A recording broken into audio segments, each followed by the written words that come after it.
Do you feel like people are taking advantage of you? Like people walk all over you all the time. They treat you like a doormat. Sometimes you end up saying sorry even when it's not your fault. Why? Hi, my name is Jay, and over the last 5.5 years, I've been working with people, helping them overcome their subconscious patterns. You know, the things that we do that end up hurting ourselves, hurting our own progress, destroying our lives, and worst of all, hurting the people that are closest to us. In this video, I want to talk about how guilt can become part of our identity.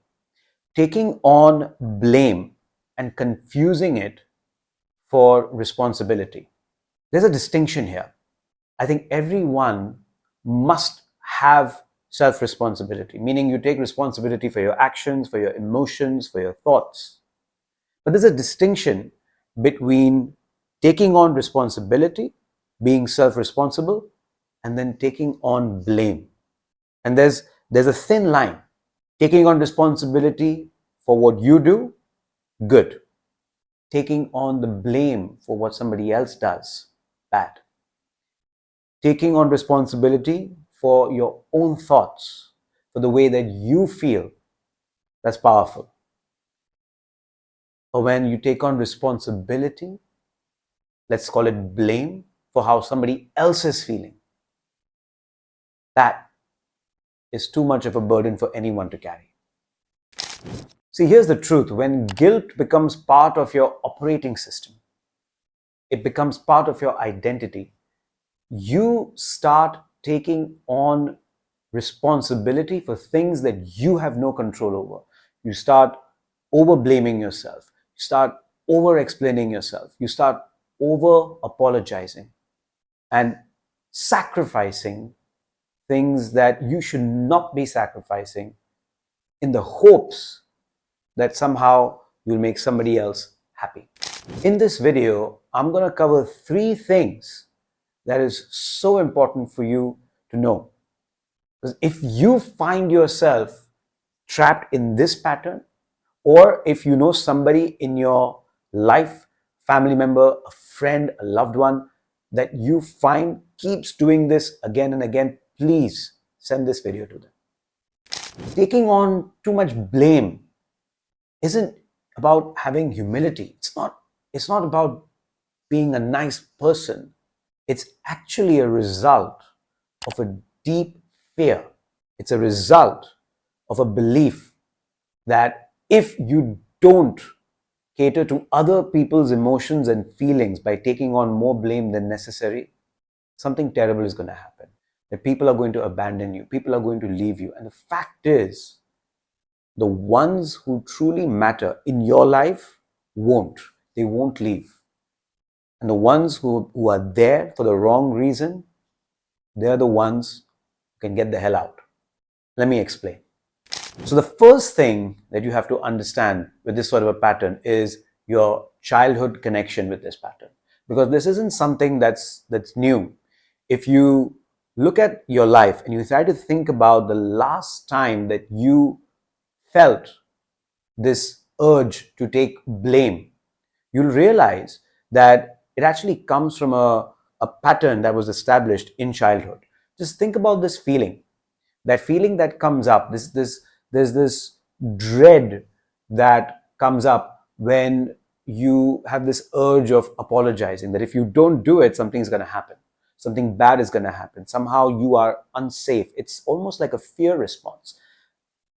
Take this feeling, and if you take it back to your earliest time that you remember having this feeling, and if you just give it a bit more time, you'd realize that it probably comes from when you were 7, 6, 5, 4, maybe even younger in age. And when you're living in a family where you're conditioned to believe that if you behave in a particular way, so for example, if you apologize, if you take responsibility, if you take blame, then you will be supported, you'll be loved, you'll be taken care of, most likely by your parents or other people in your family or other authority figures in your life, maybe your teachers, maybe grandparents. But you'll realize that there's probably one defining moment in your life where this pattern was set, where you learned this behavior, that if you took responsibility, then you'd be okay. That somehow you, as a child, 3, 4, 5, 6, 7 years old, is responsible for the feelings of maybe your mother, maybe your father, maybe somebody else in your life. And you learned this. And back then, you realize that if you continue to do and follow through with this pattern, that everything is going to be okay. The parent is going to be happy. Mom, dad is going to be happy. Or the person, any other person in your life that has made this a condition for you is going to accept you, is going to love you, is going to take care of you. And it feels, at that age, it feels like a life or death response, because it's almost as if this person is going to reject me if I don't take responsibility for their feelings. So you learn this in childhood, and then it's a pattern that keeps repeating and reinforcing itself as you grow older. So I know somebody who, like a gem of a person, she's a very, very good friend of mine. And I see how the stories that she's told me about her childhood, about how she would always have to be the person responsible for the feelings of everybody else in the family, because everybody else in the family had a very, very, very hard time managing their own feelings. Today, she takes an extreme amount, like an unnecessary amount of responsibility in the feelings of other people. So even when it's not her fault, just to make other people feel better, she'll apologize. It's almost like a habit that, she says something and almost anticipating that the other person is not going to accept it, she'll apologize. And this can have really big repercussions. Like this could make a very big deal in that person's career, in that person's romantic relationship. I'll give you an example. I saw her talking to a client. She decided now that she wants to grow her business, and she wants to charge more money and upgrade her services. And she had a whole bunch of existing clients that she had to either upgrade to the higher tier service or just let go of, because they weren't willing to upgrade. And an upgrade means paying more. So she was almost apologetic about, I'm so sorry, I have to ask you for more money. But she needed to ask for that money to get her business to the next level, to keep growing as an entrepreneur. So she goes up to them and she explains the situation, and she was so upset that they weren't supportive of her, that her client wasn't saying, oh yeah, you go, no problem, go and do it. In fact, the client had an opposite reaction, and the client got angry and upset, and this made her very upset. And that's understandable. Of course, that's understandable. But it got her so upset that she spent the next few weeks obsessing day and night about how she could make it up to this client. She apologized multiple times. It didn't make any difference. And the thing is, she's still thinking about how this could have happened. And perhaps she made the wrong decision, which is insane, because she made the decision for her own family, for herself, for her business, for her growth. And no one can be blamed for that. But she blames herself. Even though all the people around her, me included, I tell her, listen, this is necessary. But there's a pattern. Right? The pattern is that she believes that somehow she is responsible for the feelings of somebody else. And the underlying belief below that is that somehow, if the other person doesn't feel all right with her, the other person is not accepting of her, doesn't love her.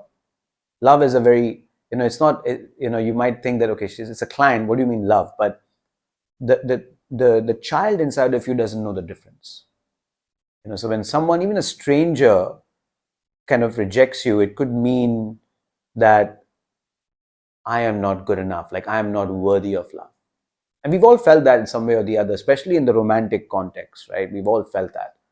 So the underlying belief here is that this client that is not approving of me anymore, I need to make sure that this person is approving of me, loves me. Otherwise, I'm not going to be loved. Otherwise, that means I'm not safe. And when your safety is jeopardized, then the whole nervous system goes out of whack. And there's so much attention. Like, you think about it, something is threatening your safety. If you're in a predator and prey situation, even though you're not, but your mind believes that you are, what is going to happen? There's going to be stress, there's going to be an obsession, there's going to be an insane amount of focus and energy that's going into thinking about and that situation and resolving that situation, pleasing that person. And that can have huge problems, in your own emotional health, your mental health, and that as a result in your business, as a result in your stress levels, your sleep, your everything. It's such a interesting thing. When you look at this, it's like a lesson that you learned, a strategy that you learned in childhood is being repeated over and over and over again throughout your life in different ways with different people in different contexts, because it's like this: how you do one thing is how you do everything. The same pattern repeats itself over and over and over again. And the whole idea is to create a transformation from the inside, to change this pattern from the inside. Now, if this pattern sounds familiar to you, I just want to mention that you can verify if this is a pattern that you are in fact displaying in your life by taking an assessment that's there in the description below. We'll talk more about that later towards the end of the video, but now let's move on to the next thing I want to talk about. So the next thing that you have to remember is when someone takes responsibility, you're basically taking charge and control of your life. And that's good, because when you're taking responsibility for your own emotions, for your own actions, for your own thoughts, that's powerful. You can do something about it. However, when you extend that to the feelings of other people, the behaviors of other people, how they respond to you, now there's an illusion of control that you create by taking on blame. And that's the second thing. It's a complete illusion. Right? You do not have control over how somebody else feels. You do not have control about how somebody else responds back to you. You don't. You can try your best, but that's not going to be enough. When you have attachment to that outcome, when you have attachment to how somebody else is going to respond to something that you do, then now this creates like this feedback loop, right? Where you do something, you try hard, you don't get the response that you want, you try harder. You don't get the response that you want, and you try harder. And you feel stuck. In a relationship, for example, trying to please the other person, they're not changing. Okay, let me try harder. Let me give more. They're not changing. Let me give more. I'm sorry, it's my fault. I'm sorry, I am to blame. And the only reason that you're doing this is to have some form of control over the uncontrollable. And the important thing to remember over here is that you can't control how other people are going to respond to you. You can only control the response that you have to other people's responses. There is control, but only in how you feel, not how you can make someone else feel, not on how somebody else is going to behave towards you. And so the third thing is realizing this distinction between blame and responsibility. It is absolutely important to take responsibility for yourself. But you cannot take the blame that other people put on you. You cannot take responsibility for the way other people feel. That does not mean that you do anything that you want and you hurt somebody and then you say, you know, you have to take care of yourself. I'm not saying that. But I'm saying after you apologize, first of all, be sure that you do need to apologize. But after you apologize, it's not your responsibility anymore. If you truly feel remorse for a mistake, a genuine mistake that you made, that you realized by taking responsibility for your own thoughts and actions, good. But if somebody is angry at you, and they're angry at you for their own reasons, because you are not behaving in a way that they want you to behave, you're behaving in the way you want to behave, that is true to you, then you stick with that. You stay strong with that. One of the relationships that I was in was a beautiful relationship that lasted for 2 years. We really loved each other, like really. But we also realized that there were things that we wanted that were different. And I found myself taking on more responsibility than I should have been taking on in that relationship. There were beliefs, there were ideologies, there were principles that my partner had that did not match with my own ideologies, principles, and thoughts.